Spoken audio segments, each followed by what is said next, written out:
para o Meet tem que pedir autorização. Já tá gravando. Tá? Obrigado por lembrarem, meninas. Eu que agradeço. Agora nós vamos falar um pouco da petição inicial. A petição é um documento em que a parte autora requer o impulsionamento do judiciário e, por consequência, resolve o conflito de interesses que é proposto.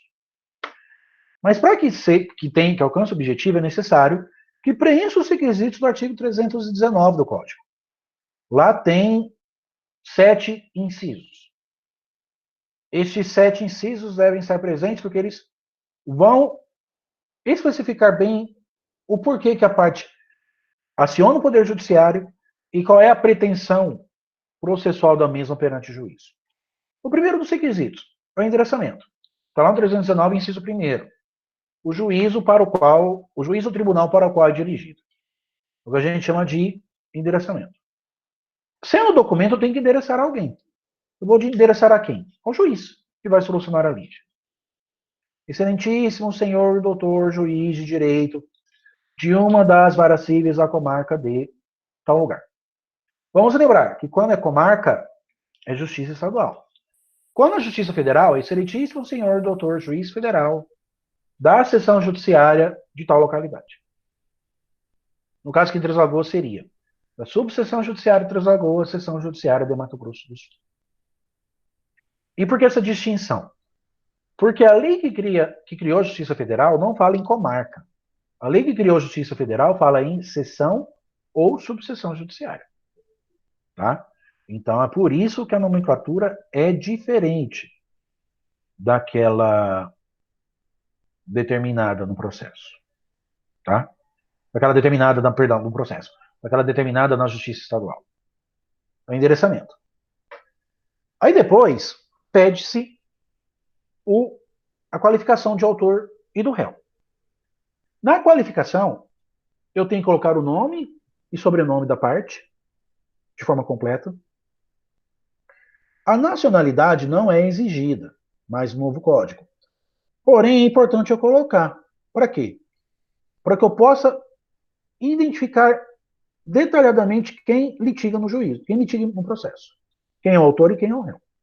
Eu tenho que colocar a nacionalidade do autor, o seu estado civil, ou se vive em união estável. Lembrando que quando eu vou falar que a pessoa vive em união estável, o estado civil de convivente. Tá? Isso é importante. O estado civil é convivente. Não é amaziado, não é amancebado, não é amigado, não é nada disso. O termo correto é convivente.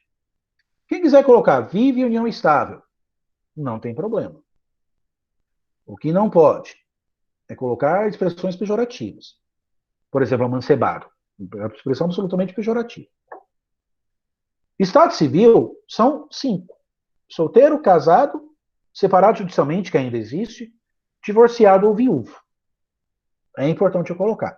Principalmente de acordo com alguns tipos de ações. Tá? Então, alguns tipos de ações que, se eu não colocar estado civil, vai ser algo de emenda inicial. Alvo, na verdade, de emenda à petição inicial. Eu tenho que colocar a profissão do autor, qual a profissão que ele exerce, um documento de identificação com foto, o CPF. O CPF já é exigência do código, ou CNPJ, quando se tratar de pessoa física, pessoa jurídica. E por que a exigência do CPF e do CNPJ? Em regra, cada empresa só tem um CNPJ. Em regra, cada pessoa só tem um CPF. Até as crianças já saem do cartório hoje com o CPF. A Fátima mesmo, depois de 3 dias de nascida, foi fazer a certidão do nascimento dela, ela já veio com o CPF. Hoje está há quase 3 anos aí derrubando a casa. A sala tem que estar trancada para não... Aliás, o quarto tem que estar trancado para ela não entrar na hora da gravação. Mas, enfim. Eu tenho que colocar o endereço físico e o endereço eletrônico, por exigência do CPC também. Tem que colocar os dados do advogado. Advogado, basta colocar nome, OAB e endereço. OAB é obrigatório porque todo documento assinado por advogado deve constar o número de inscrição da Ordem dos Advogados do Brasil. Eu tenho que colocar aqueles dizeres, vem perante Vossa Excelência, entrar com a ação tal. E depois colocar a qualificação do réu. Quando eu falo em qualificação do réu, eu nem sempre vou ter todos os elementos que o identifique. Tá? Muitas vezes eu não tenho o RG ou o CPF do réu, ou CNPJ, se tratar de pessoa jurídica. Eu não vou ter dos dados do Estado Civil, da nacionalidade, enfim. Agora, algo que é imprescindível é o endereço. Porque sem o endereço não tem como citar o réu. Como é que eu vou citá-lo se não tiver endereço? Tudo bem que em alguns casos, não sem endereço, tem que pedir a citação por edital. Só que vamos lembrar, a citação por edital é uma medida excepcionalíssima. Não pode ser concedida de qualquer forma. Tá? A parte tem que esgotar todas as vias para depois pedir a citação editalícia. Depois da qualificação, lembrando que a qualificação do réu nem sempre precisa ser completa. Agora, se eu tenho todos os dados que eu identifique, eu devo colocar com o intuito também de cooperação para a solução da lide. Depois disso, o código coloca no 319, inciso 3º, os fatos e fundamentos jurídicos do pedido. Como assim fatos e fundamentos jurídicos do pedido? A causa de pedir e a fundamentação jurídica. Eu tenho que narrar os fatos. O que levou o autor a litigar em juízo? O que aconteceu com o autor? Eu vou narrar a história ocorrida. Uma breve introdução, desenvolvimento e conclusão. E no desenvolvimento, colocar o máximo de detalhamento possível. Tá? Eu não posso faltar um detalhe ou dois. Eu tenho que colocar tudo que está acontecendo.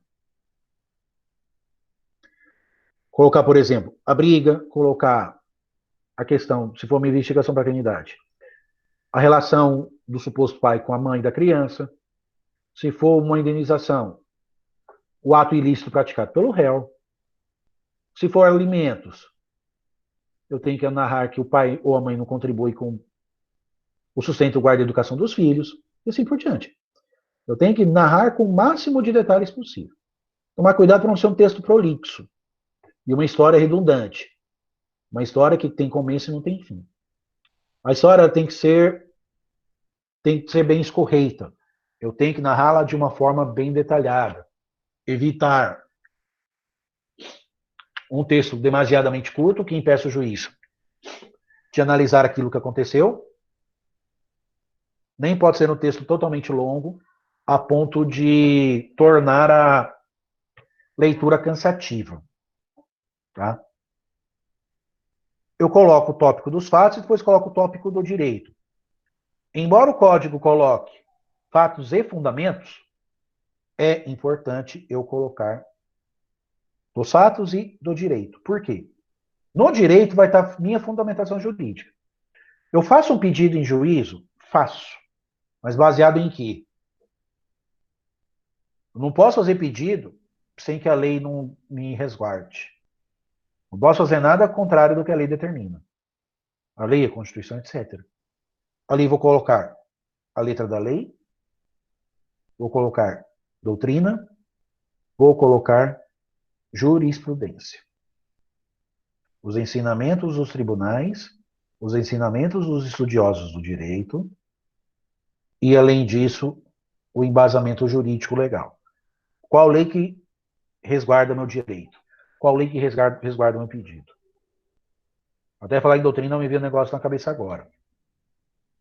O voto do ministro Alexandre de Moraes ontem, que impediu a posse do novo diretor da Polícia Federal, ele começando a sua fundamentação com seu próprio livro. Eu defendia tal coisa. E coloca lá o livro dele e a data da sua edição. Achei engraçado aquilo, mas é um exemplo, querendo ou não, de fundamentação. Os estudiosos fundamentam dentro de determinados ensinamentos. Tudo bem que falta um pouco de humildade ao ministro, que normalmente a gente cita outras pessoas, e não a nós mesmos. Mas, de toda forma, fundamentou o pedido. Se a composição plena do tribunal vai reformar ou não, é uma outra história. Cenas para os próximos capítulos. A fundamentação é obrigatória? Sim. A fundamentação é obrigatória. Tá? Fundamentação obrigatória sob pena de... Fundamentação obrigatória sob pena de inépcia da inicial. Eu tenho que embasar o meu pedido em algum embasamento legal. Tá? Se tiver pedido de tutela provisória, abra o tópico específico dentro do pedido. Ou, perdão, dentro do direito. Tem que justificar o porquê que a tutela provisória deve ser deferida. Onde que estão os requisitos da mesma. Depois eu vou narrar o pedido. Pedido é o momento em que a gente tem que parar um pouquinho, respirar bastante, concentrar, por quê? É aqui que eu vou resumir tudo o que eu quero. Qual é a pretensão de eu estar em juízo? O que eu quero que o juiz me conceda? Daí eu coloco no pedido. Antes de falar um pouquinho do pedido, pessoal, eu vejo que tem 9 me assistindo. Estou vendo aqui retratos da Eduarda, da Gabriela, da Natália, da Caroline, e as iniciais da Lília, da Rosana, aliás, retrato da Tatiana também. Iniciais da Lília, da Rosana, o vídeo do Rafa e da coordenadora da agronomia. Né? Da Tatiane, estou brincando, mas é da Tatiane. Mas vamos lá, da professora doutora Tatiane. Peço a vocês. E o xará do Rafael entrou agora também. Vamos lá. Eu peço a vocês, caso tenham alguma dúvida, não tem problema nenhum em me interromperem, tá? Por favor. Façam perguntas pelo chat ou pela. Façam perguntas pelo chat ou pelo microfone, abram o microfone para fazer pergunta. Para mim não tem problema nenhum em respondê-los. Essa ferramenta eu acho muito bacana, porque possibilita a interação em tempo real. Muitos já fizeram pergunta pelo chat, e se quiser fazer oralmente, pode abrir o microfone e fazer, sem problema nenhum. O que não é bom é continuarmos com dúvidas. Tudo bem que alguns das aulas pelo YouTube perguntavam, quando me mandavam um e-mail com a resposta pronta, ou ainda pela área do aluno. Sempre que possível você respondia, tá? Mas eu quero que continue com essa questão agora. Também porque a aula está sendo gravada, facilita bastante a resposta de vocês. Muito bem. Sobre o pedido. Como que a gente começa o pedido? Normalmente a gente começa da seguinte forma. Diante do exposto, requer a Vossa Excelência. Alguns livros vai ter anteexposto, isto posto, posto isso, exposit. São todas expressões sinônimas. Mas eu gosto de colocar o diante do exposto. E diante de tudo que está escrito até aqui, requer-se a Vossa Excelência. E aqui um cuidado. Advogado vai fazer requerimento. Advogado não faz requisição. Requerimento no sentido de pedido. Requisição no sentido de ordem. Você não manda o juiz, você pede o juiz. Muito bem. Então, o que você vai pedir dentro desse tópico? Primeiro momento, é importante que eu faça todos os pedidos dentro de tópicos, letras ou números. A, B, C, D, 1, 2, 3, 4, não tem problema. O que não é esteticamente bonito e nem producente é todos os pedidos feitos em um parágrafo só. Eu vejo muitas petições de advogados, alguns até renomados, e que fazem tudo num parágrafo só. E isso, evidentemente, é ruim. Tá? Evidentemente é ruim porque torna a leitura cansativa. E eu tenho que fazer com que a leitura seja o mais agradável possível para o juiz. Tá? Eu tenho que fazer que a leitura para o juiz seja uma leitura agradável. Tá? Para não dar maiores problemas. Tá bom? Então, como que eu faço esse pedido? Primeira coisa que eu faço, normalmente, é a gratuidade. Por quê? As custas processuais são muito caras. O Mato Grosso do Sul é um absurdo. A justiça estadual. A federal é até bastante barato o custo. Se eu não me engano, até 2% do valor da causa. A Tatiana me corrija se eu estiver errado. Mas normalmente são 2% do valor da causa. Então, é um valor normalmente ínfimo. Comparado 1%. Obrigado, Tatiana. Até mais barato ainda, 1% do valor da causa. E ainda tem um limite. O mínimo de 10 e pouquinho, 10,64, e o máximo 1.000 e alguma coisa. Realmente é um valor bastante pequeno em comparação que a Justiça Estadual. A Justiça Estadual, por exemplo, for pagar processo, o valor da custa é de 1.000, vou pagar quase 500 de custos. Realmente bastante caro. Então, sempre peça gratuidade. Pedindo a gratuidade e justificando o porquê. Sempre que eu vou fazer pedido, eu tenho que justificar o porquê que eu peço. Tá, gente? Eu tenho que especificar. Lembrando que os pedidos sempre serão certos e determinados. Certos e determinados. Então, se eu pedir a gratuidade, eu tenho que colocar o porquê que eu peço a gratuidade. Eu não vou colocar pobre na acepção jurídica do termo, mas vou colocar que a pessoa é desprovida de recursos e é considerada juridicamente necessitada.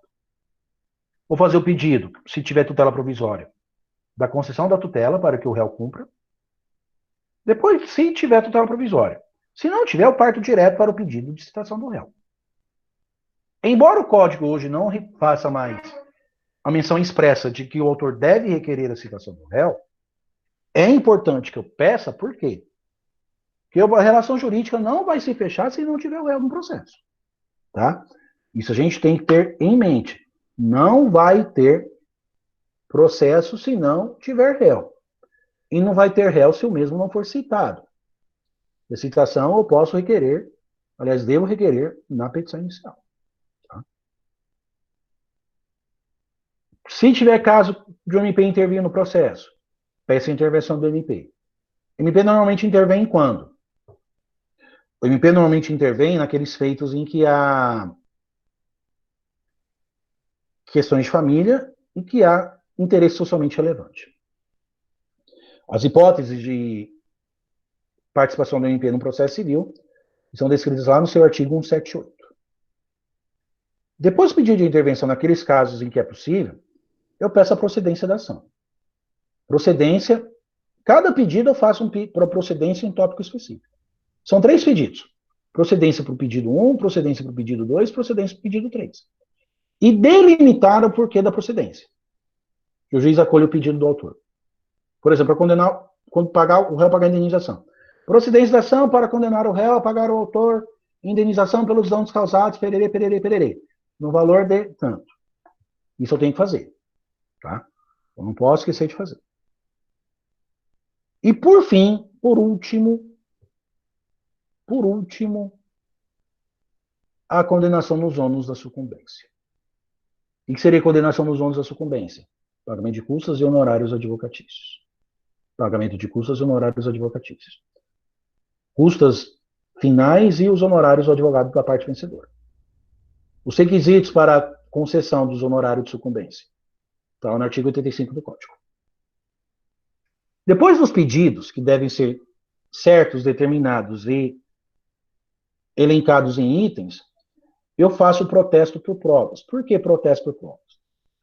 Eu não posso provar, eu não posso fazer requerimento nenhum, sem provar a sua existência. Todos os pedidos, todas as alegações que eu faço em juízo, carecem de produção de provas. Por isso que o protesto por provas é tão importante. E como que a gente faz? Protesta provar o alegado por todos os meios de prova em direito admitidos, especialmente, eu vou colocar o tipo de prova que eu quero produzir. Todos os meios de prova, eu estou fazendo pedido genérico. Agora tem que ser específico. Qual é o tipo de prova que eu quero produzir? Aí vai depender muito do objeto que está sendo requerido. Se for só documento, requer a prova documental. E normalmente, quando eu vou protocolar inicial, tem que protocolar junto os documentos. Quando são testemunhas, vou pedir para as testemunhas serem ouvidas em audiência, eu vou fornecer o rol depois.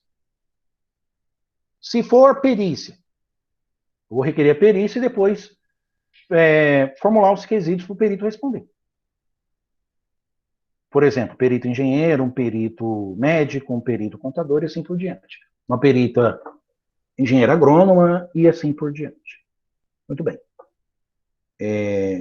Coloco o valor da causa, que toda causa tem que ter um valor, ainda que não se tenha um conteúdo economicamente, imediatamente econômico, não tem um valor, mesmo assim tem que colocar o valor da causa.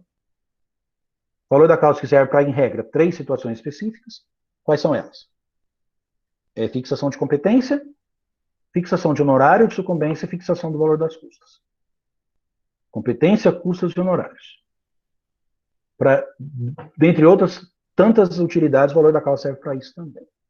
Eu não posso colocar uma petição inicial sem valor da causa. E quais são as regras para a fixação? Artigos 291 e 292 do CPC. Em regra, é fácil o valor da causa, porque normalmente é o valor do proveito econômico que a parte irá obter. Só que tem muitos pedidos que eu faço que não tem um conteúdo econômico. Por exemplo, uma guarda. Qual o valor que tem uma guarda? Não tem um valor monetário. Um pedido de divórcio que as partes não adquiriram bem nenhum. Não tem nenhum valor econômico imediato. Tem o valor sentimental de se livrar do encosto ou da sujeita.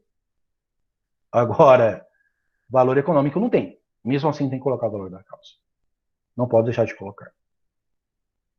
E, além disso, o termo final.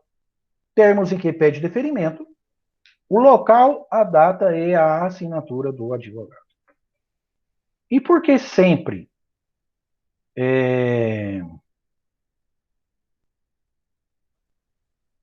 E por que eu vou... retomando aqui. E por que eu tenho que colocar o valor da causa? Por que eu tenho que colocar todos esses formalismos, termos de que pede deferimento, etc. Porque sempre que eu vou fazer um pedido em juízo, eu tenho que pedir o deferimento. Eu tenho que pedir o juiz aceitar. Eu tenho que pedir para o juiz aceitar minhas argumentações. Tá? Desta feita, eu tenho que fazer o pedido expresso. Depois disso,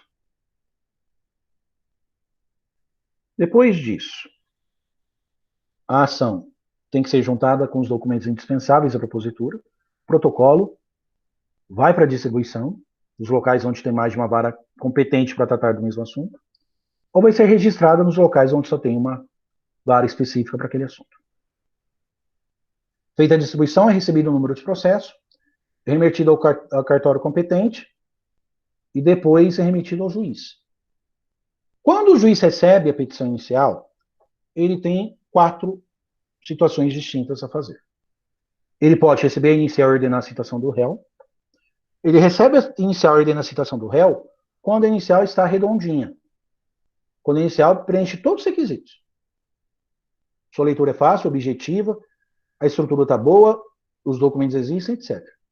Daí o juiz ordena a citação do réu. Normalmente pode mandar para o Sejusc mandar designar a audiência. E além disso, manda o réu ser citado. Intimado para comparecer à audiência, citado para que, se a audiência não tiver acordo, possa oferecer a defesa.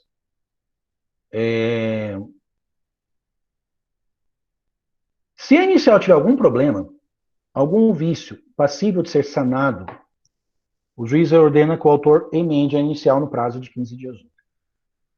A inicial vai ser emendada. Vai ser corrigida as pequenas falhas existentes. O juiz dá a oportunidade. Se o autor não emendar, ou se a inicial tiver um erro muito grave, o juiz indefere a petição inicial, nos termos do artigo 330. E normalmente vai indeferir baseado em quê? Na inépcia da inicial. Lógico, os requisitos da inépcia do artigo 330, parágrafo 1º. Petição inicial inepta, ela tem que ser uma petição muito ruim. Ou seja, que a parte não entenda o juiz não entenda o conteúdo. Ou que faltam condições da ação, ou que faltam pressupostos, etc. Tá? Nesse ponto que se fala um pouco do indeferimento da inicial. Ou ainda, o juiz pode fazer a 4ª situação, que está lá no 332. Qual é? A improcedência liminar do pedido. Procedência liminar do pedido está no 332. Improcedência, o juiz nega o pedido e liminar no início. Então, nega o pedido no início da demanda. Quando que ocorre? A improcedência liminar ocorre quando a parte faz um pedido que é contrário a um precedente firmado nos tribunais superiores, ou nos tribunais locais referentes a matérias locais, ou ainda quando tem prescrição em decadência. Quando o juiz reconhece desde já a prescrição em decadência. Aí, neste caso, ele nega o pedido de imediato. Baseado em precedentes, porque os precedentes vão nortear os julgamentos futuros. E prescrição e decadência, porque a parte perdeu o prazo de entrar com a ação. Daí, julga liminarmente procedente pedido. Do indeferimento e da improcedência, cabe apelação no prazo de 15 dias. Tanto do indeferimento como da improcedência, cabe apelação e o juiz pode se retratar da decisão. Tá? Se retratar, o processo volta a ocorrer normalmente, se não se retratar,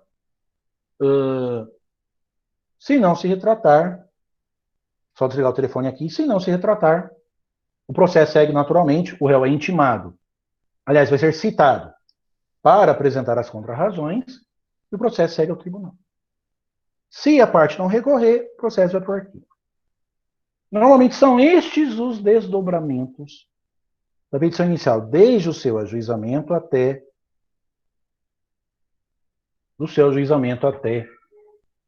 o despacho inicial do juiz.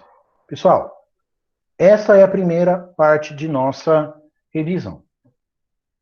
Eu vou ficar aberto por enquanto para algum questionamento, caso alguém queira. Podem abrir microfones, se quiserem fazer perguntas, ou fazer pergunta pelo chat. Então daqui a pouco eu vou entrar, daqui a pouco eu vou sair, mas eu espero que essa ferramenta possa ser bem utilizada, que eu acredito que ela é interessante no sentido de que possamos ter contato em tempo real. Estou gravando, depois que eu descobrir aqui como faz o compartilhamento dessas gravações, vou disponibilizar as aulas a vocês, tá? Mas o importante é que tenhamos uma forma de contato. Não estou vendo totalmente as imagens de todos, mas, de uma certa forma, já sinto um pouquinho mais perto de uma sala de aula do ambiente presencial. Tudo bem, pessoal? Alguém com alguma dúvida? Está tudo direitinho? Gabriela tá ok. Eduarda também. A coordenadora da agronomia também. A Carol também. O Rafael também. A Natália também. É, né, coordenadora? Tatiana também, tudo bem? Bom, pessoal, o Polini também está tranquilo. O Rafael Polini está tudo bem também. Então, por hoje, vamos encerrar. Segunda-feira, nós ainda vamos ter mais uma revisão. Daí eu falo de citação para frente. Tá? A Rosana está pedindo para falar sobre a apelação. Muito bem. O juiz, quando extingue, sem a análise do mérito, no juiz extingue, pelo indeferimento da inicial, ou pela improcedência liminar do pedido, o juiz extingue com uma sentença. Na verdade, o juiz dá sentença extinguindo o processo. Da sentença cabe apelação. Tá? A parte entrará com a apelação. O objetivo final da apelação qual é? Que o tribunal reforme a decisão de primeiro grau. Só que no caso do indeferimento e da improcedência, existe o que a gente chama de juízo de retratação. Ou seja, o juiz pode voltar atrás na decisão recorrida e determinar o regular andamento do processo. Tá? Normalmente isso não ocorre. Tá? Ocorre apenas nessas hipóteses de o juiz se retratar. Outras tantas não. Se o juiz se retrata, o processo volta a correr de onde parou, por exemplo. Parou no despacho inicial. O juiz se retrata, o juiz manda citar o réu, vai ter audiência, vai ter contestação numa boa. Se o juiz não se retratar, e é o que ocorre na maioria das vezes, o juiz manda citar o réu, porque até então ele não tinha sido citado, e o réu vai ser citado para quê? Apresentar a resposta ao recurso. Porque até então não teve defesa, não teve nada, já teve uma sentença direta. Da sentença cabe apelação, e para a apelação subir para o tribunal, é necessário que tanto o autor como o réu se manifestem. A apelação não vai subir sem que o réu se manifeste ou sem que tenha sido lhe dada oportunidade para tanto. Daí o réu vai ser citado para apresentar as contrarrazões e o processo vai para o tribunal. Agora, se a parte não quiser recorrer da decisão, o réu vai ser intimado apenas de que o processo acabou. Teve um processo, porém ele acabou no início. Não sei se eu me fiz responder melhor agora, Rosana. Me fiz entender melhor agora. Porque recurso ainda é uma matéria que vocês não viram, tá? Então, talvez possam surgir algumas dúvidas, no entanto, não é tão importante que vocês tenham, vamos dizer assim, tanta preocupação com tipos de recursos agora. O quarto ano, não. O quarto ano já tem que ficar com a purga, como diz o caipira, com a purga atrás da orelha. Tá bom? Alguém mais com alguma dúvida, gente? Eu mandei para vocês o plano de aula apenas, não tem atividades a serem feitas durante as revisões. Tá bom? Muito obrigado a todos pela atenção, pelo tempo disponibilizado e vamos continuar focados no aprendizado. Próximos ou distantes, o importante é sempre continuarmos nos estudos e obedecendo as recomendações das autoridades de saúde. A questão está ficando feia. Aqui na nossa cidade, Bento Três Lagoas, está um negócio meio complicado. Se tiver que sair, vamos sair de máscara, vamos sair com toda a cautela necessária. Evidentemente que não dá para ficar 100% o tempo todo dentro de casa. É muito difícil. Quem puder, ótimo. Quem não puder, saia com máscaras de casa. Tá bom, gente? Muito obrigado. Bom dia. E até a aula de segunda-feira. Bom feriado a todos e até a aula de segunda-feira.